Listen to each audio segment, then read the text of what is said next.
Hi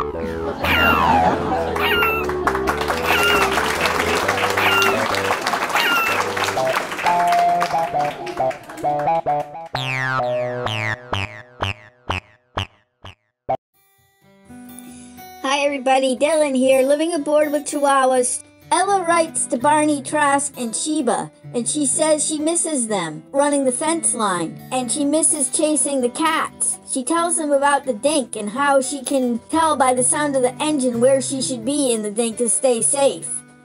Ciao! From Ella, Woof Woof, Barney Trask, Sheba, and you cats, hello from sunny Florida. I hope all of you are doing well and getting along. I miss running the fence line and chasing the ball with you guys. As for you cats, well, I just miss chasing you. I've learned a few things recently, and I wanted to tell you all about them. I've mentioned before about a boat that Chi said was called a dink. Well, our dink is sort of like a balloon. I know this because I can smell the air that is inside.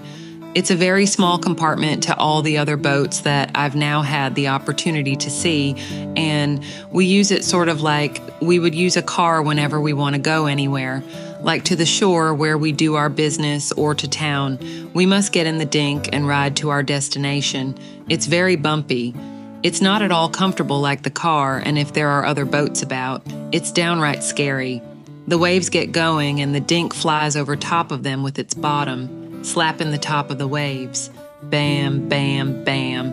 It feels like that time when someone put me in the dryer when I was a pup. It's right, scary. Wolfie doesn't seem to mind. He always rides in the front, and he sticks his nose into the wind and stands stock still like he's frozen or something. He's nuts. I tried to stand on the seat and do the same pose, but when we hit a wave, I went airborne.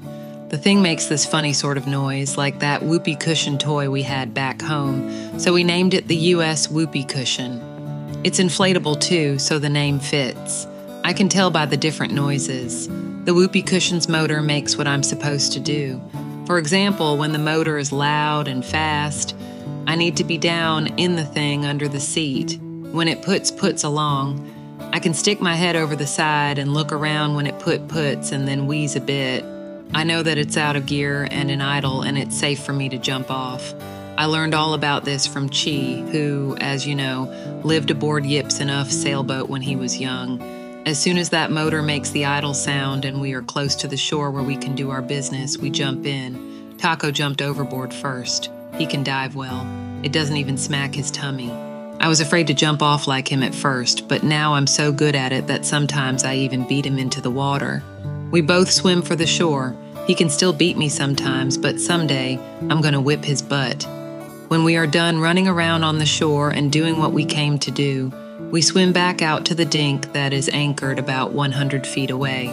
I like this part. All I must do is swim to the side and whoosh. I'm lifted and into the dink where I can shake off all the water and sand. It's a wonderful mess. Sometimes I roll in it right there in the bottom of the dink. Wolfie and Taco swim out too, but they can't leap into the dink without help either. I can even tell my dink motor from other dink motors that are approaching when it's our dink coming back from town or somewhere, and Chi, Wawa, Dylan, Sassy, Jazz, Taco, and the wolf and I have been waiting on the big boat for Yip enough to come back in the dink. We get extremely excited. We all start running across the deck, making laps around the top, and Taco begins barking like crazy, and then the dink pulls up to the stern. That's the back of the boat, I know. Yip and Uff are back, and it becomes even harder to contain my excitement. I get such a head rush from the joy of it, sort of like the time I stole and ate those cookies. Yip left out to cool off on the table and got that sugar buzz.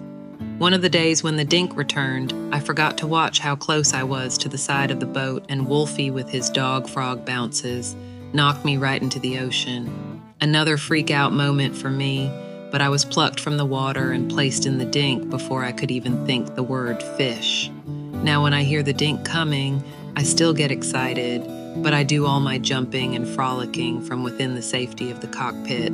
I'm getting comfortable riding in the dink now and can even ride in the front if it's not too bumpy. Woof woof, Ella.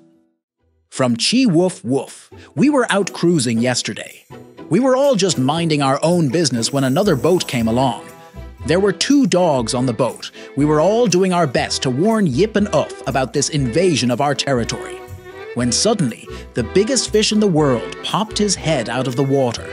It looked like he wanted to say hello to the 2 dogs on board. I think he was trying to befriend them. Amazingly enough, the 2 humans seemed to know the big fish.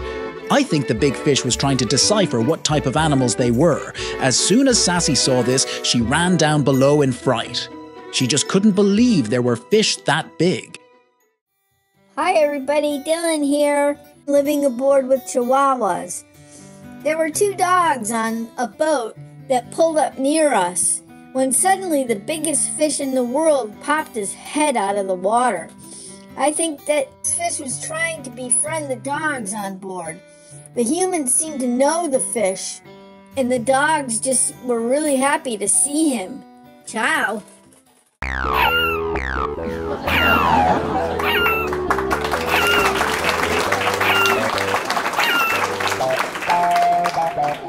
Bye.